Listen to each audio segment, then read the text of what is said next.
ես քննող մարմին չեմ։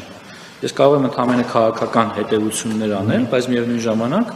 ես վստահեցնում եմ, խոստանում եմ, որ ձեր տրամադրած ցանկը անպայման կտրամադրեմ իրավապահ մարմիններին, որպեսզի դրա համար անցկացվի համապատասխան հետաքննություն։ Ես երբ խոսում եմ, որ այս հարցում ես չափազանց անկեղծ եմ, ես անկեղծ եմ ու նույն անկեղծությունը ակնկալում եմ ձեզանից,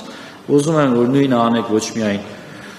իշխանության ներկայացուցիչների ընտանիքի անդամների զավակների, այլև ընդդիմության։ Ես շատ շնորհակալ կլինեմ, եթե այդ հարցում դուք նույնպես անկեղծ ու հետևողական լինեք։ Ինչ վերաբերում է մահերին, իհարկե չեմ կարող ես մահվան հետ հաշտ լինել։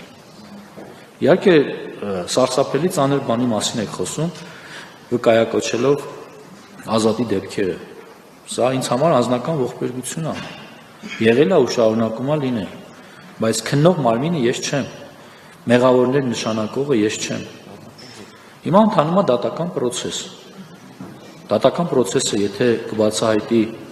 նոր իրողություն, մենք հաշվի կնստենք այդ նոր իրողության հետ։ Եթե կհաստատի այն նախնական վարկածը, որ եղել է, դրա հետ նույնպես հաշվի կնստենք, ու նաև դա դաս կլինի մեզ հետագայում սրանցից այս նման դեպքերից խուսափելու համար։ Բայց քանի որ դուք վկայակոչեցիք մահվան դեպքերը ու 2 տասնյակից ավելի դեպքերը, ես ուզում եմ հանրության համար ավելի պարզ ու հստակ լինի, թե մահվան դեպք ասածը ինչ է նշանակում։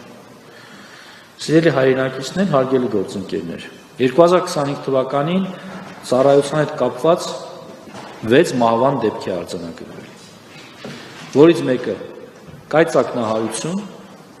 մեկը հոսանքահարման, 2-ը ինքնասպանության կամ ինքնասպանության հասցման և 2-ը առողջական խնդիրների պատճառով։ 2025 թվականի հունվարի 1-ից մինչև, ընդ որում այս թվերը բոլորը ժամկետային զինծառայողների մասին չեն, տարիքային տարբեր խմբերի զինծառայողների մասին են, հարգելի գործընկերներ ու հայրենակիցներ։ 2025 թվականի հունվարի 1-ից մինչև դեկտեմբերի 31-ն ընկած ժամանակահատվածում մահացել կամ զոհվել է 30 զինծառայող, որից 6-ը արդեն նշեցի ծառայության հետ կապված հանգամանքներում, 24-ը ծառայության հետ չկապված հանգամանքներում, այսինքն ավտովթար, կենցաղային տարբեր պատճառներով, գուցե հիվանդության կամ տանը, բայց ոչ ծառայության հետ կապվածը 6-ն էին։ Մնացածը ծառայությունից դուրս եւ սրանք հիմնականում մտնում են այն ստատիստիկայի մեջ, որը վերաբերում է մեր ողջ հանրությանը։ Եթե դուք հիմա վեր հանեք ամբողջ ստատիստիկան, թե մարդիկ ինչի բերումով են մահանում, դուք կտեսնեք, որ զինված ուժերը դրա մի մասն են կազմում, որովհետեւ մենք հասարակության մաս ենք, դրանից չենք կարող կտրվել։ Եվ ըստ այդմ 2024 թվականի համեմատ մահացության թվերը 2025 թվականին պակասել են 40%-ով։